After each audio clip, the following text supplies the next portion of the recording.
The hero party has just managed to seal the Demon Lord away, but even though this is a monumental victory, unless they can defeat him once and for all, the world will always be in danger of being destroyed. They all feel guilty for not being able to complete their mission, but their leader tells them that there's still hope because he is sure that someday in the future, a new hero will appear to carry on their legacy and finally finish the Demon Lord off for good. Several years later, at the A-rank party, Thunderpike is in the middle of a public dungeon raid, and while the two melee fighters attack, the magic users begin casting their spells. And thanks to the buffs from the party's supporter, Yuka, they are able to take a Hydra down in record time. Individually, the members of Thunderpike are already really strong, but when they work together, they are nearly unbeatable, which is part of the reason why they have so many fans. However, while they may look like the perfect team on the surface, it turns out they don't really get along as well as you'd think. In fact, after the stream ended, the Red Mage Yuka tells everyone on the team that he is quitting Thunderpike effective immediately. The party leader, Simon, asks him why he wants to leave, so Yuka explains that he isn't getting a fair cut of their reward money. The money he received today is so little that he may have to start taking out payday loans, and that's a situation he doesn't want to be in. Simon tries to justify Yuka's low pay by claiming that Yuka isn't contributing enough to the party, and Barry chimes in to point out that Yuka never actually engages in any battles. All he ever does is burn through their items' durability with his pointless enchantments.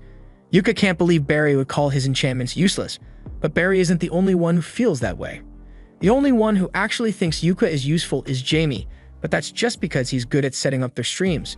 Camilla tells him that if he wants to be paid more, then he has to be more active as a member of the team, but Yuka doesn't think she has the right to say that since she's basically a healer, and Yuka is always protecting her in battle.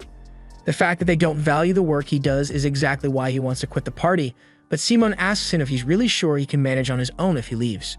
He says the only reason Yuka is even B rank is because they are childhood friends and Simon did him a favor by letting him join Thunderpike, and even if he leaves, they'll be just fine without him. Since they clearly doesn't think Yuka deserves to be paid well, Yuka definitely isn't going to stick around. Yuka has wasted the last 5 years of his life supporting this party, and they would never have gotten this far without his help, but the others still all think he's useless, so they won't miss him at all. Now that Yuka has officially quit Thunderpike, he heads to the guild receptionist to ask if there's any work available. She's surprised that a famous adventurer like him is here to look for a gig, so she asks him if something happened with Thunderpike, and Yuka explains that he quit. The receptionist doesn't seem that surprised since things like this happen all the time, so she hands Yuka a form to fill out so she can give him a new party. Once he's done filling out the form, he hands it to the receptionist, but just then, a girl comes running up to him for a big hug. The girl's name is Marina, and she used to be one of Yuka's students back when he taught preliminary adventurer classes half a year ago, and Yuka is glad she's doing alright. She's curious about why Yuka is here, so she asks him, and he tells her that he is currently looking for a new party since he recently left Thunderpike. Marina doesn't even let him finish his sentence, because if he's looking for a new party, then she would love to have her beloved teacher in hers. Yuka agrees to her proposition, so a few minutes later he is seated with Marina and the rest of her party members so they can discuss his joining. Silk loves the idea of Yuka joining their party, but she is surprised that an experienced adventurer like him wants to join their D-rank party.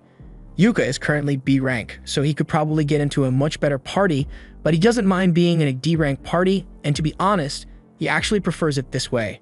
Back when he was in Thunderpike, they would always take on high-level missions, so Yuka would have to buy a ton of magic items to prepare, which left him in constant debt. That's why he wants to take it easy for a while, and just deal with some low-level quests instead. Since Marina, Silk, and Rain are all on board with the idea, Yuka officially joins their party, and their first mission together is to collect magic iron ore from the Painto Mine dungeon.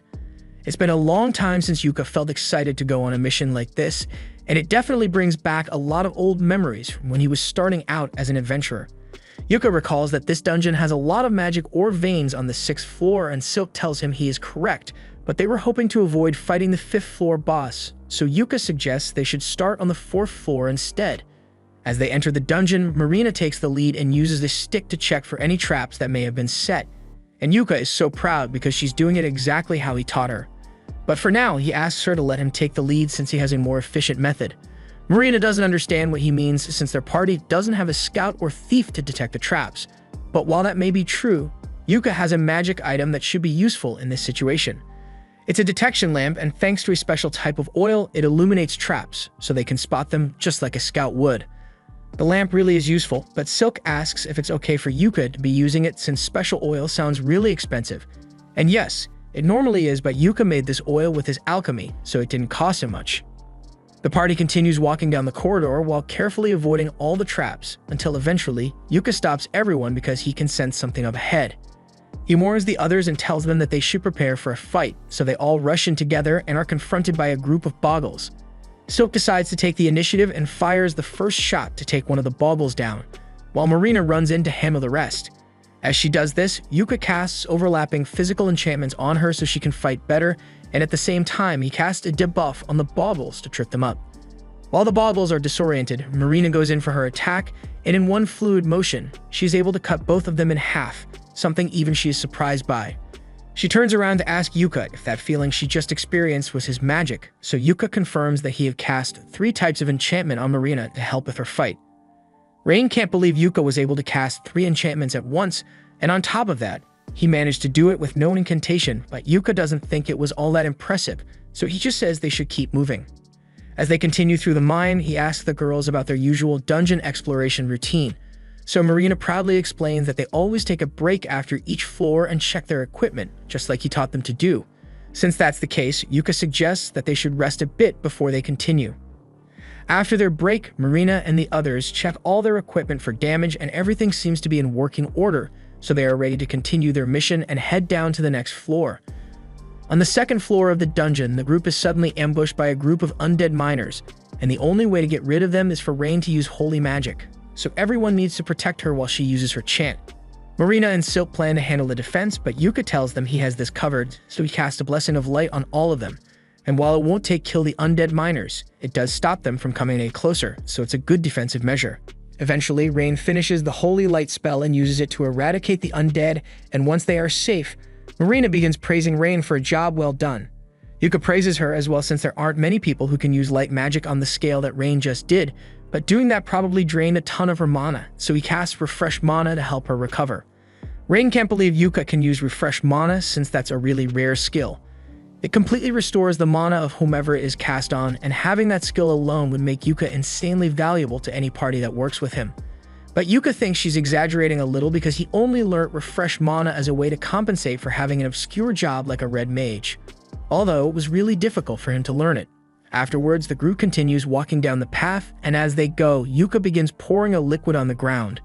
Silk asks him what he's doing, so Yuka explains that he's pouring holy water over their footprints in order to stop undead monsters from following them. Silk is worried and asks if it's really okay for him to waste his holy water like that since it's really expensive. But Yuka tells her it's fine since once again he made this himself. The group is in shock that Yuka is able to make holy water even though he isn't a priest, but he has a special method for it. By purifying the ashes left behind by the undead when they are defeated, Yuka is able to process it into holy water, and the ashes he got from the undead miners will be more than enough to make up for the amount of holy water he's using. By the time they finally make it to the 3rd floor, Yuka suggests that they should take another break since they'll begin mining from this point forward. And since they haven't eaten for a while, he whips out some cooking utensils from his magic bag and says he will make them a meal. Magic bags aren't that rare, but this is Rain's first time seeing a magic bag in person, so she's really excited. Yuka puts some sausage and eggs in a pan, and while that's cooking up, he pulls out a special pot. The girls watch as he taps on the side of the pot and it instantly fills up, so Yuka explains that the pot is a rare artifact that he found in a royal palace ruin. It basically fills up with a random soup every time you use it, so it's really handy to have. The girls are really grateful to Yuka since this is the first time they've gotten to have such a good meal while in the middle of a dungeon mission. But when Silk takes a closer look at the food, she realizes that it has mana radiating out of it. She asks Yuka about it, but he tells her there's nothing special about the food since all he did was prepare it with lots of love. His alchemy skills might have accidentally enchanted the food, however, it shouldn't be a problem. The group eventually makes it to the 4th floor of the dungeon and are confronted by a rock lizard, but as the monster charges at them, Yuka casts a slow spell on it, so it practically freezes in place. Marina then rushes forward to attack, and normally she wouldn't risk it, but since Yuka's enchantments have buffed her strength and stamina, she decides to try using her magic blade ability. And with it, she is able to slice the rock lizard's head off in one go. Once the fight is over, Marina is totally exhausted since Magic Blade uses up a ton of her mana, but Yuka encourages her to keep using it as much as possible, because eventually her body will get used to it. But for now, he casts Refresh Mana to help her recover. Anyway, there are a lot of magic ores here, so Yuka begins mining with the girls, and after a little while, they manage to gather a ton of magic ores. Yuka asks if this is enough to fulfill the requirements of their quest, but Silk says they actually need a bit more. Unfortunately, there are no more magic ores on this floor, so their only option now is to defeat the 5th floor boss and go down to the 6th floor to gather the remaining ores. The girls don't like the sound of that since the 5th floor boss is called the Novice Crusher Steel Crab, and they aren't sure they can survive against something like that, but Yuka tells them they don't need to worry since he will do his best to handle a boss on his own. A little while later, they arrive at the boss's room, but before they head in, Yuka pulls out a camera artifact. Rain recognizes the artifact and asks if Yuka plans to livestream his battle, but he was actually just going to record instead. He always records his battles so he can study his mistakes later, if he's going to be recording anyway. Marina asks him to make it a live stream since she thinks it will be a lot of fun. Yuka is fine with live streaming his fight, but while he's setting it up, he realizes he doesn't know the name of this party. He asks them, but Silk tells him they haven't actually thought of a party name yet, and in fact, they aren't even officially registered yet. Since that's the case, he asks them if they've got any good ideas for a team name, so Marina thinks for a second and comes up with the name Clover. Specifically, a 4-leaf clover to represent their 4 members, and everyone really likes the name, so from now on, they shall be known as Clover. Just then, Yuka realizes that this is going to be her party's first live stream, and he feels bad if he was the only one who got a spotlight, so he asks the others if they want to help him fight the boss, but they all tell him that it's fine for him to handle it solo. In that case, Yuka isn't going to hold back, so he casts great Blink Shadow and Protector Shield buffs on himself, and then enters the boss room. The Steel Crab awakens and immediately tries to strike Yuka, but he uses his speed buffs to dodge, and once he's out of the crab's range, he begins casting tons of debuff spells on it. And once the crab is sufficiently weakened, he casts a gravity spell to crush it against the floor. With this, the Steel Crab boss has been defeated, and it didn't even take him 1 minute to do it, so Yuka is pleased with his performance. He then ends the stream and Marina runs up to hug him for being so amazing. But she's hugging him a little too hard, so the others ask her to let go before Yuka ends up in a wheelchair. After making sure his back is fine, Yuka tells everyone that they should bring the Steel Crab's body back to the guild so they can sell the parts. He stores the entire things in his magic bag, and that's a huge help since they never would have been able to carry it back by themselves.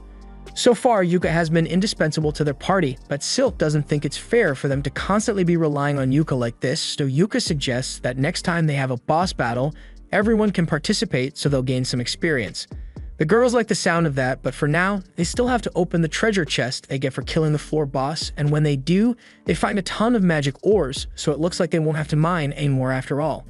Dungeon streams are really popular all around the world as they are a great source of publicity, so big companies often offer sponsorship deals to popular streamers. And right now, Yuka's popularity is at an all-time high because the video of him defeating the Steel Crab with nothing but status effect spells has gone viral. Meanwhile, Yuka and the others are returning home, and while on the carriage, Yuka asks them what they thought of their first mission together, and the girls absolutely loved it.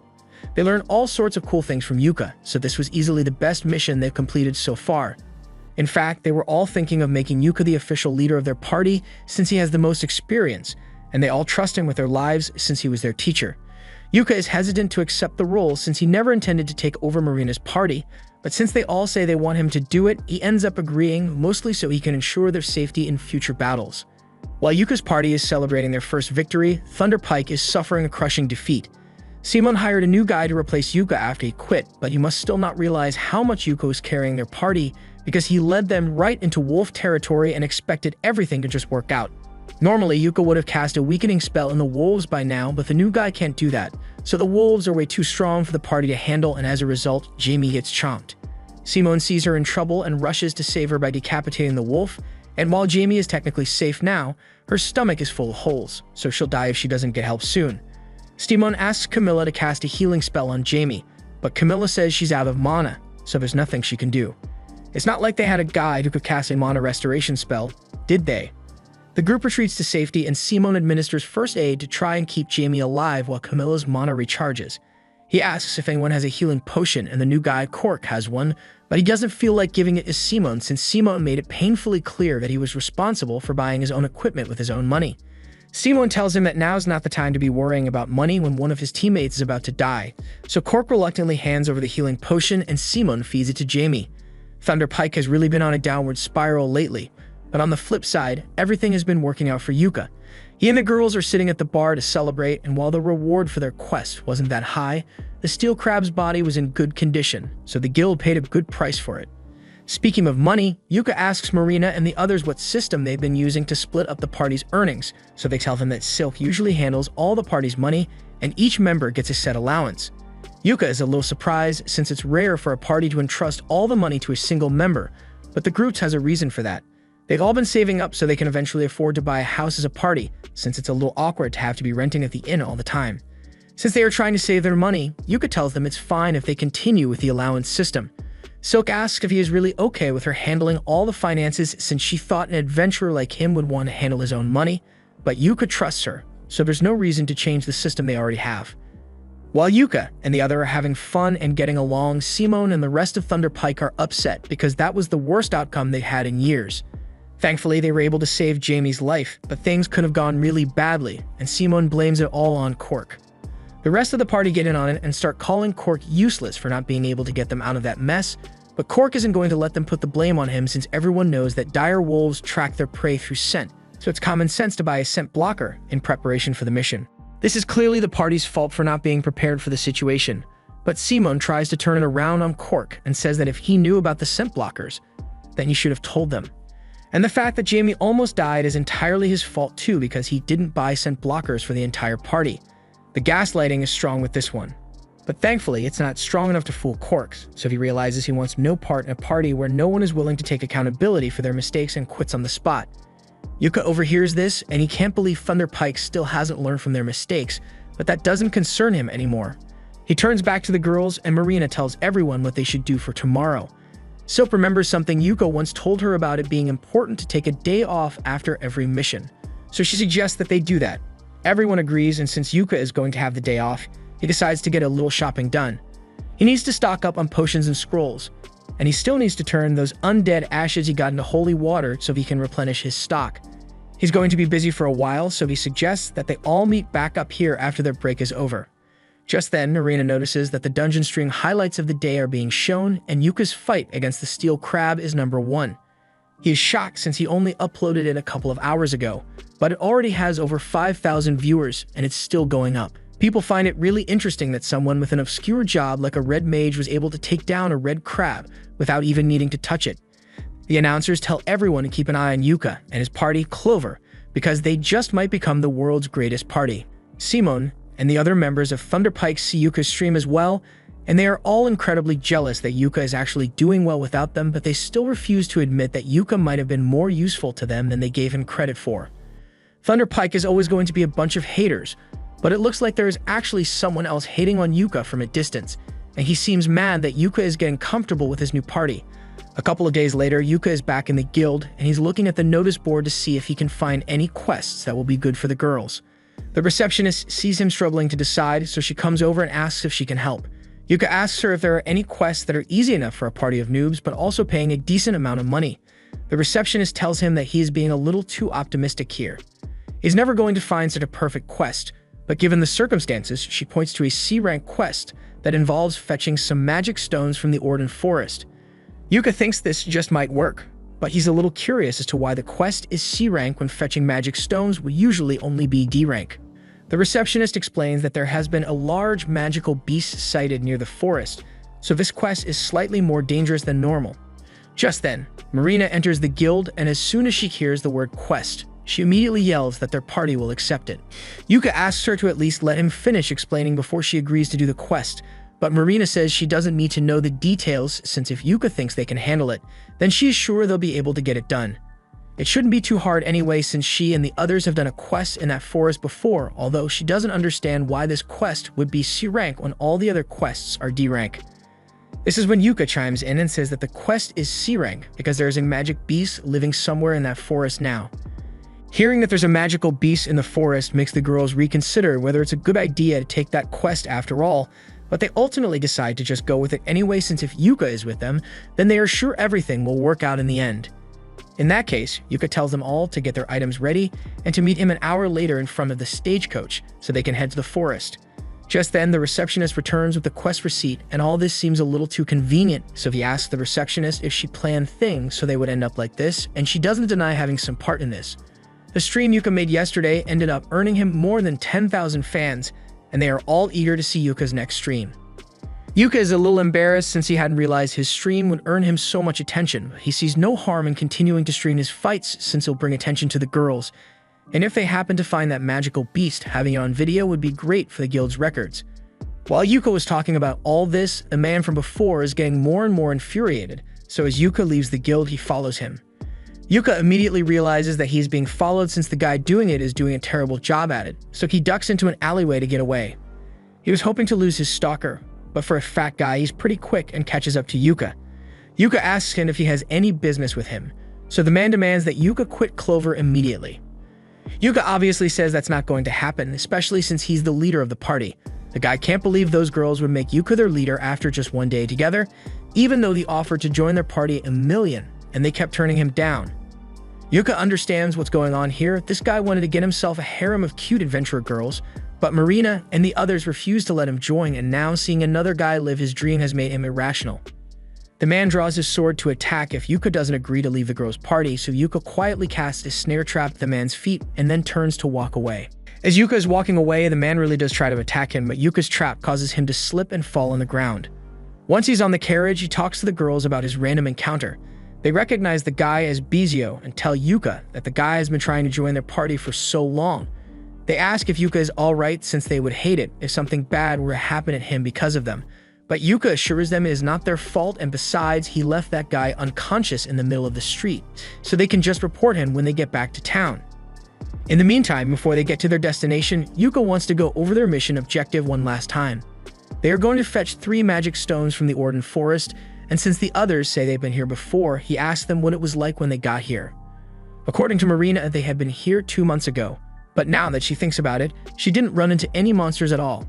After hearing this, Yuka realizes that the magical beast must have already been in the forest 2 months ago, and if they encounter it, he's going to be live streaming.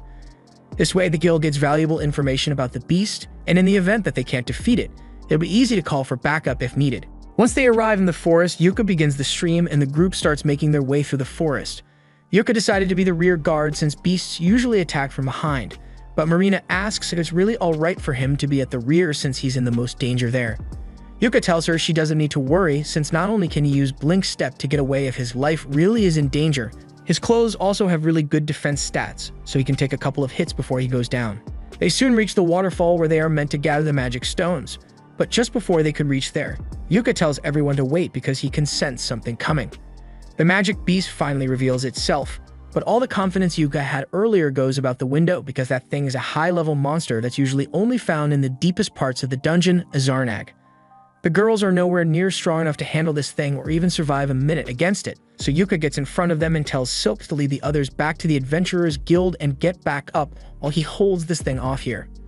However, the girls know that Yuka doesn't stand a chance against that thing's either if he is fighting solo, so they refuse to leave his side, otherwise he might really die. Yuka can't really argue with that, so he agrees to have them fight with him, and cast his enchantment spells on them. He and Marina are handling the front line, so Marina charges forward first, but the Zarnag swats her away effortlessly. Yuka tries to use his layered status effects on it, and while it does disorient the Zarnag, it doesn't do much damage to it, so he's running low on options. Right now, there's only one thing in his arsenal that can stop this thing, so Yuka decides to go all or nothing. However, he will need Marina to buy him some time so he can finish casting the spell. Marina agrees to distract the beast so she gets up close to it, and does her best to keep its attention while dodging its attacks. And even when she's about to get caught, Silk and Rain assist with their magic. Thanks to their combined efforts, Yuka had enough time to finish casting the level 5 spell, a highly destructive prismatic missile, and now that it's complete, Yuka fires it straight at the beast's face. After the prismatic missile hits, it doesn't look like it did much at first, but soon after, a monster begins coughing up blood so it has been badly injured. Rain then casts a grade 5 Thunderbolt spell to electrocute the monster, and while it is paralyzed, Yuka orders Marina to chop its head off. Marina charges forward and activates her magic sword while Yuka buffs her with a critical attack spell, and as a result, she's able to cleave the monster's head from its body in one swing. Now that it's finally over, Yuka falls to his knees in relief because he can't believe they managed to defeat the monster without any of them dying, and back in town, all the spectators of the stream are equally as amazed. Especially by the spell Yuka used because no one has seen anything like it before, but there's always got to be that one hater in the crowd. Back in the forest, Yuka is feeling a little lightheaded because of all the mana he had to use during the fight, but overall he's still in good condition. He's glad everything worked out, but that fight was way too tough for a group of newbies like them, and the only reason they managed to make it out alive was because they got lucky. He tells the girls that he's going to scold them later because of their reckless behavior, but the girls think Yuka was just as reckless as they were because he initially ran into battle alone, totally expecting to get himself killed, and that's unacceptable behavior. Yuka can't deny that he was prepared to sacrifice himself, so he compromises and says they can all talk about their grievances later. For now, they should probably wash themselves off since they are all covered in sweat and Marina is covered in Zarnag blood. While the girls bathe in the river, Yuka starts setting up camp, and this whole thing brings back fond memories from 6 months ago. Back then, Yuka was in charge of training Marina's team, and he was impressed with how well the girls were adjusting to the job of adventuring. But there were a few areas they could improve in. Marina was a little clumsy, Silk was overly cautious, and Rain was really timid. But despite all that, with how well they were performing, if it were up to Yuka, he would have given them their D-rank adventurer licenses right then. Later that night, the girls had set up their tent, prepared firewood and alarms in case of monster attacks.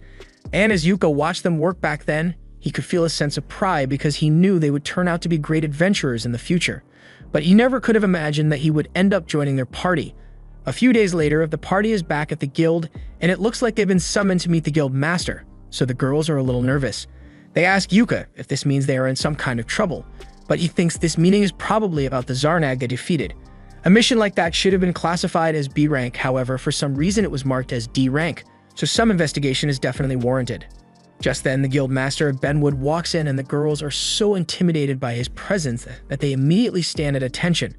He walks up to Yuka and demands that he explain himself, but Yuka did nothing wrong here, so he tells Benwood that he already provided all the relevant information in the report he wrote to the guild. Benwood isn't satisfied with an objective report, so he demands a detailed explanation, but before they discuss anything, Yuka tells Benwood to drop the tough guy act because it's scaring the girls.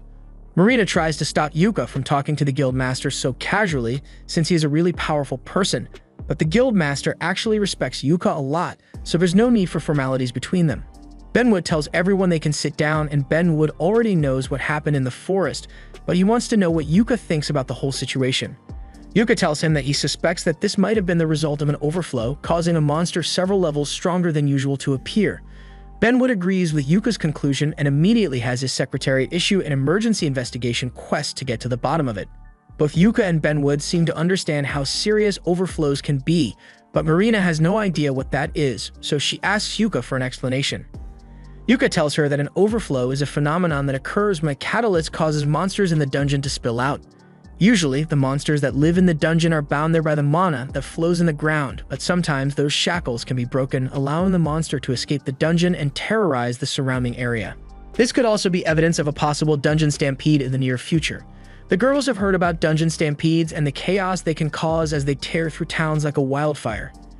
And if monsters as strong as that Zarnag are appearing already, and they don't have much time, Benwood intends to investigate the matter thoroughly to ensure the safety of the people. But before that, he sincerely apologizes to the girls for putting them in such danger.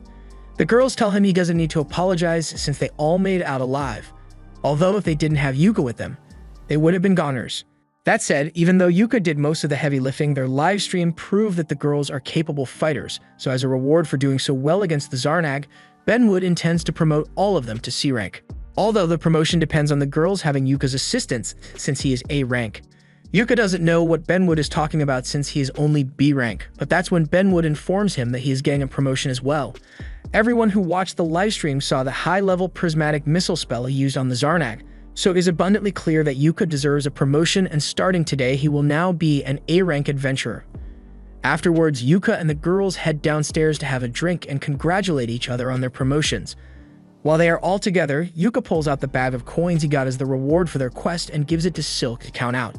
Silk opens the bag and she is shocked because she has never seen so many gold coins in one place before. Yuka explains that even though the quest was originally D rank because of the difficulty, it ended up being treated as a B rank quest, so the payout is a lot higher than it would have been otherwise. Silk puts all the coins on the table so she can start counting, but then she notices a piece of paper at the bottom of the bag and it has Yuka's name on it, so she gives it to him. Yuka opens it, and it turns out to be a note from Benwood, apologizing for everything Yuka had to go through. There's also a platinum coin in there as a little bonus for Yuka. Platinum coins are really valuable, so Yuka adds it to the party's funds, and after Silk finishes counting it all, She tells everyone that they have enough money to buy a house now. Marina is so excited to hear that she jumps up and accidentally knocks the coins over. Silk is glad they reached their financial goal as well, but she feels a little bad about it since the only reasons they got this much money was because of Yuka. While that may be true, Yuka tells Silk she doesn't have to think of it that way. They made him the leader of Clover, and it is natural for a leader to do whatever it takes to help out the group. As such, even if he played a major role in earning this money, it still belongs to all of them. The group continues to celebrate late into the night, and at one point, Rain asks Yuka if he has a dream he wants to accomplish. Yuka is caught off guard by the question, so he asks if there's a specific reason she's asking, and Rain explains that they've just reached their goal of purchasing a house thanks to Yuka, so she wants to know what Yuka's dream is so they can help him achieve it. Since she asks, Yuka tells her that his dream is to conquer the deepest floors of the Achromatic Darkness dungeon. As soon as the girls hear this, they spit up their drinks in surprise because the dungeon is quite literally the most dangerous one out there. It even possesses an Abyss Gate, an artifact known to be a direct gateway to the underworld. Yuka says the Abyss Gate is precisely why he wants to conquer the Achromatic Darkness, so Rain asks him if he intends to go through the Abyss Gate if he reaches it. However, Yuka explains that he just wants to see what the edge of this world looks like. An uncle of his once took on the dungeon and tried to get to the gate, and although he wasn't successful, Yuka was told the story so many times as a kid that he decided he wanted to try it himself.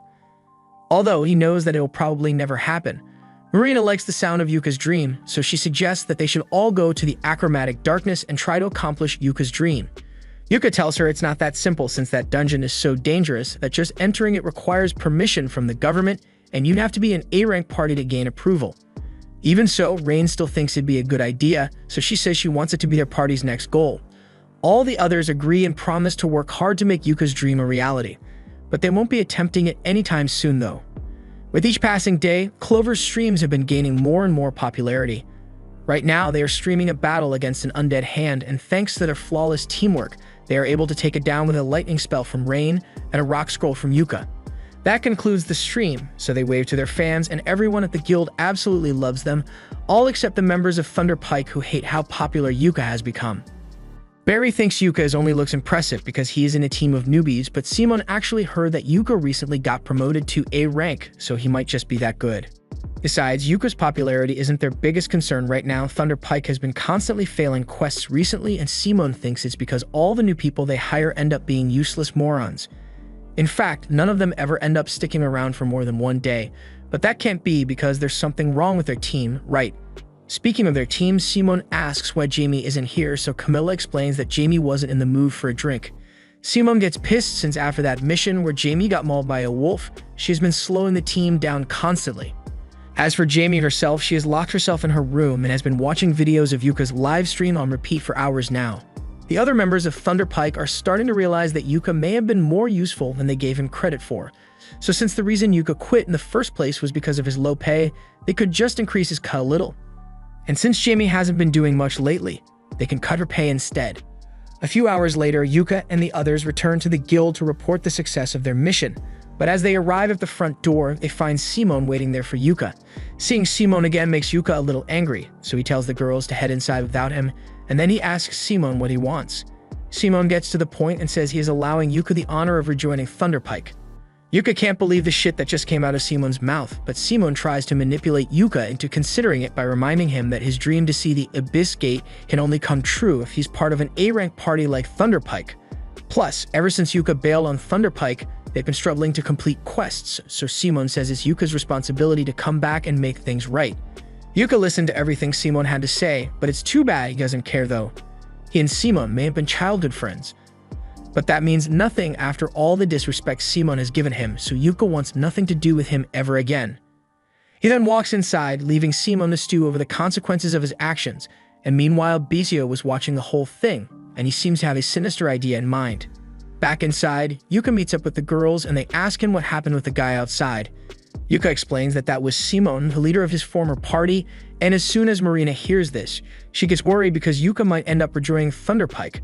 But as Yuka stated earlier, nothing on Earth would ever make him go back to that shit show of a party. That aside, they still have to report their mission's success to the guild, so they all head to the reception desk and afterwards, they'll have drinks to celebrate. The next day, Yuka calls a meeting to tell the girls about a quest they received. Marina is already primed and ready to go, but Yuka tells her to sit down first and at least listen to what the quest is about. He tells them that their party has been specifically requested by Earthies. The girls are surprised since Earthy's is the most well-known workshop in the country. In fact, Silk's bow was made at Earthy's, so it's an honor to be specifically requested by them. However, the girls still wonder why Earthy's would choose Clover of all parties. Yuka explains that Earthy's is launching a new theme of equipment for ladies that is both stylish and safe, so they basically want Marina, Silk, and Rain to conquer a dungeon while wearing the new outfits in order to promote the brand. Marina can't believe they are really going to be poster girls for a brand as big as Earthy's, but Silk and Rain are already fixing their hair for the mission. It's a really good deal since they get paid to conquer a dungeon and get to keep the armor afterwards, so they tell Yuka they'll accept the offer, and the group later sets out for Iron Dungeon.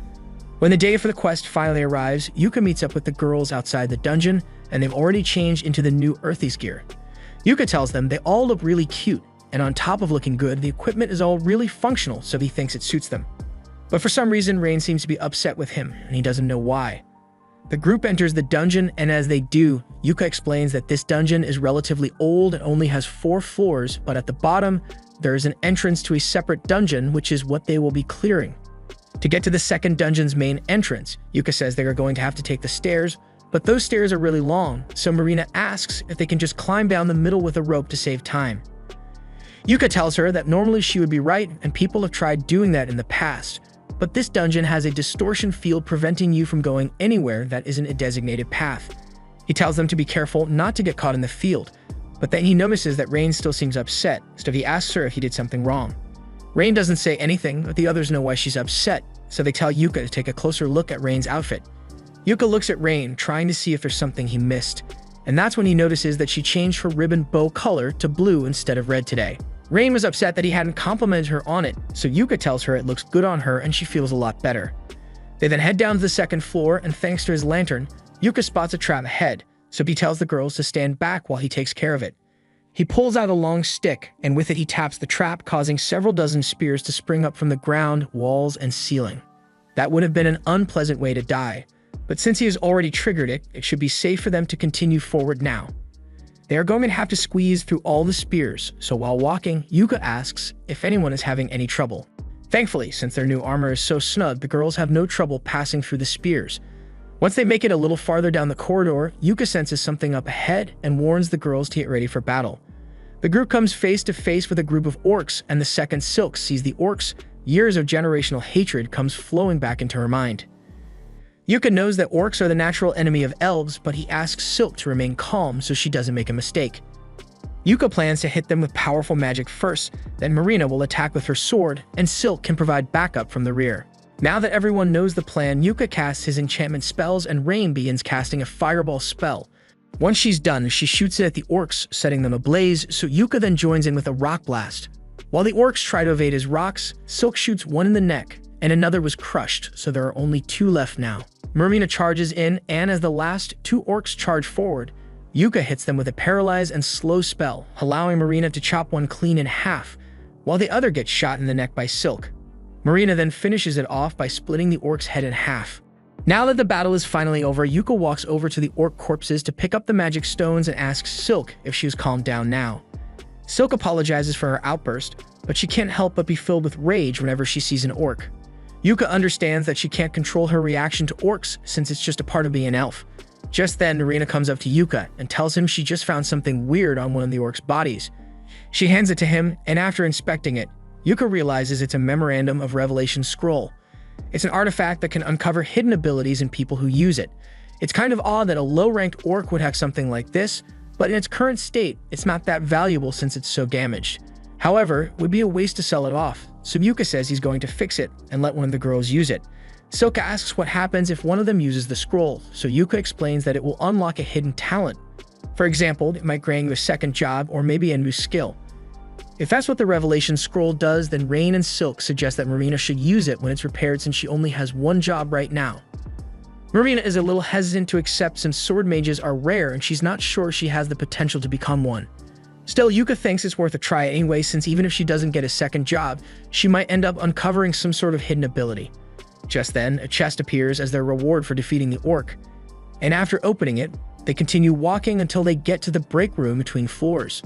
The reward they got from the chest was a magic bag, so Rain is over the moon with joy since everyone said she could have it. Mostly because its magic bags are more useful to people in support roles.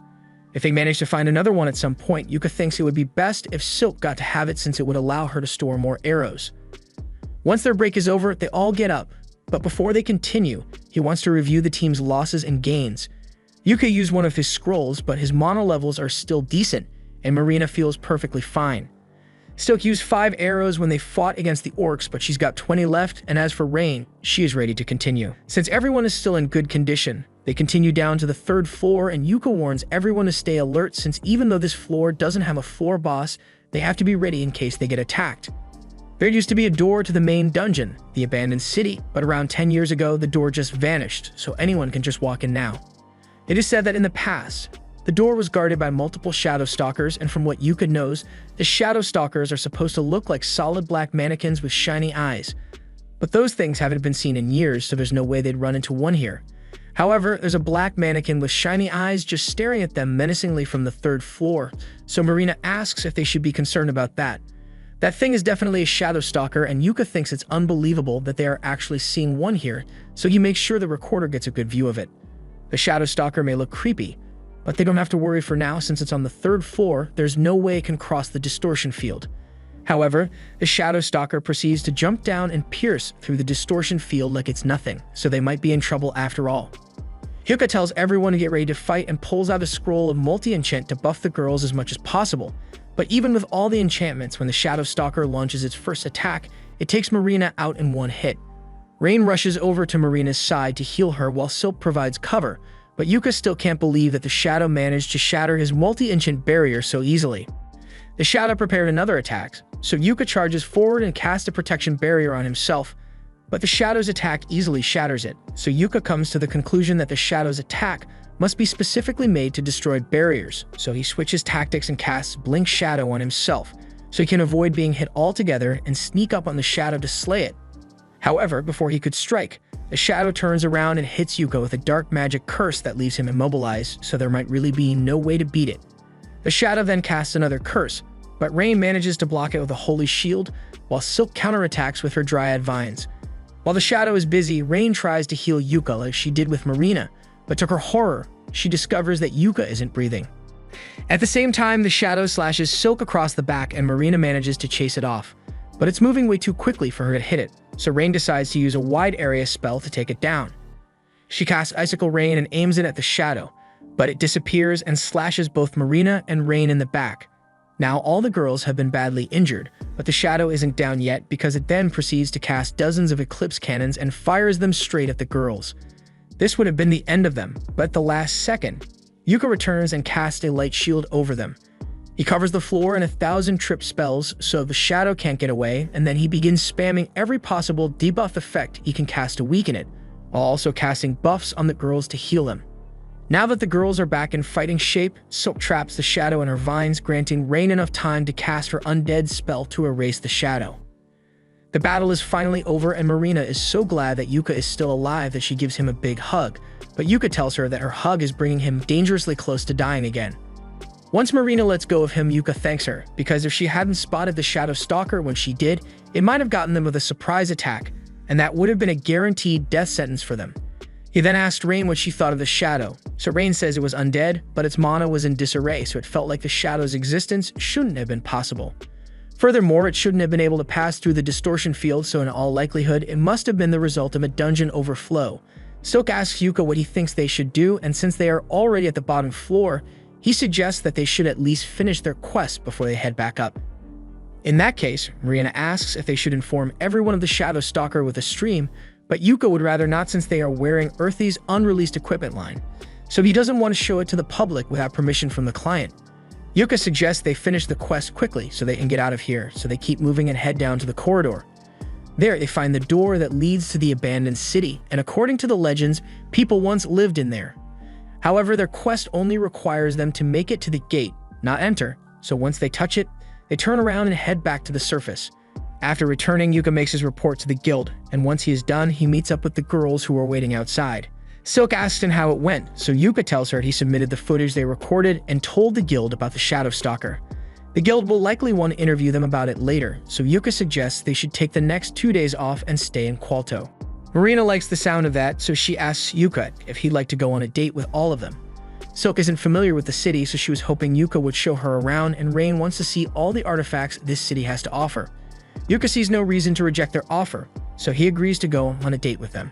Thunder Pike continues going on adventures to try and maintain their status as an A-rank party, but Barry has been complaining a lot about their rations because they always used to get good food from Yuka when he was around. Simone tells him there's no use in complaining about it now, so he suggests they keep going and asks everyone if they still have enough mana and potions. Barry tells him he didn't buy any potions because why would he waste his money on healing potions when he can just have Camilla heal him instead? But Camilla doesn't have infinite mana, you know. Simone tells them to stop arguing and asks Jamie to get their stream up and running so they can continue. While she's working on it, Barry starts calling her weak and useless for no reason, and the others join in on it. They've been on an uncontrollable downward spiral lately, and since Yuka isn't around for them to blame their problems on, they've started taking it out on Jamie, and there's nothing she can do about it. Well, this mission was yet another failure. As they return to the guild, Mamar tells them that if they keep failing missions like this, then there's a chance they may be demoted. She tells Simon that his party might be better off accepting quests that are a little easier so they can actually complete it this time. And personally, she suggests they should aim for C-rank quests next time. Simon is outraged that she would say such a thing to an A-rank adventurer, but she tells him he hasn't been producing any A-rank results, so he won't be getting special treatment. Simon once again tries to blame his shortcomings on others and says it's the guild's fault for not introducing them to someone he can manipulate into doing the heavy lifting for the team. But Mamar doesn't give a damn about his excuses and sends him away.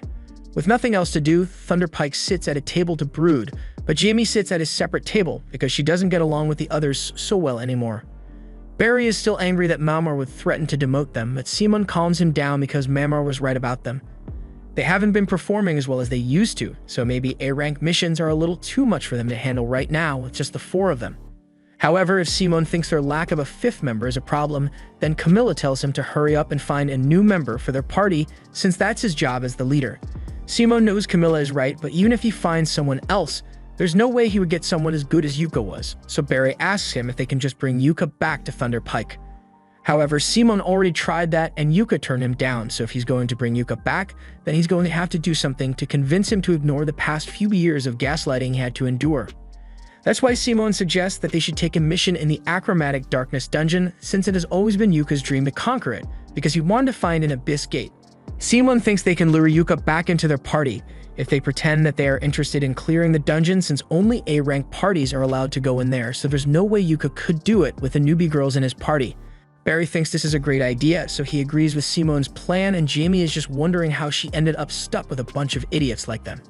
Meanwhile, Yuka and the girls are heading out in town, and while walking to their destination, Yuka tells them that he heard the Iron Dungeon was temporarily closed for an investigation, although it shouldn't be surprising since a Shadow Stalker did show up for the first time in 10 years. As they continue walking down the street, they eventually find the man they are here to meet, and he takes them to inspect a house that they are interested in buying.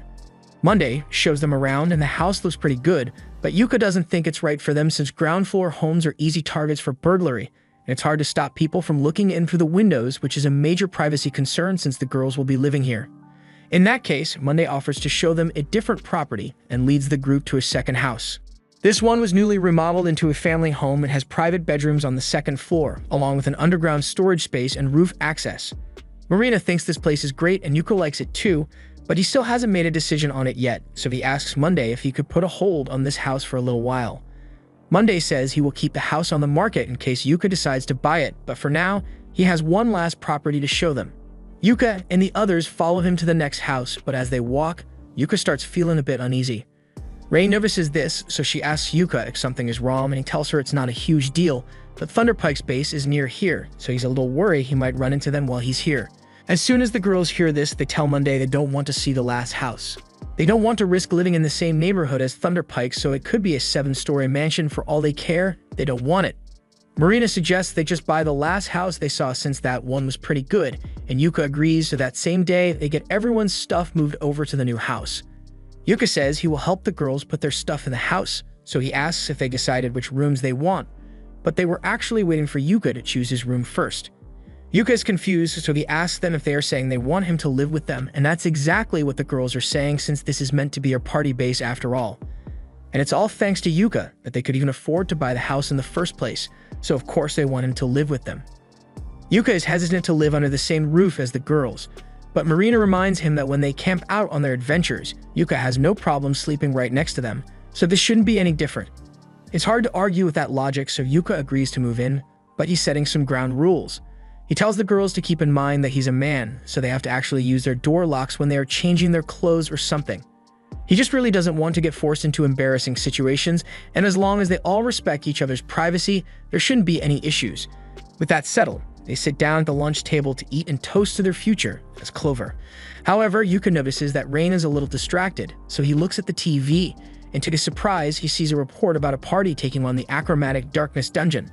The announcer talks about how Thunderpike receives permission from the guild to perform an investigation in the Achromatic dungeon, and they apparently teamed up with another party, all with the aim of reaching the Abyss Gate.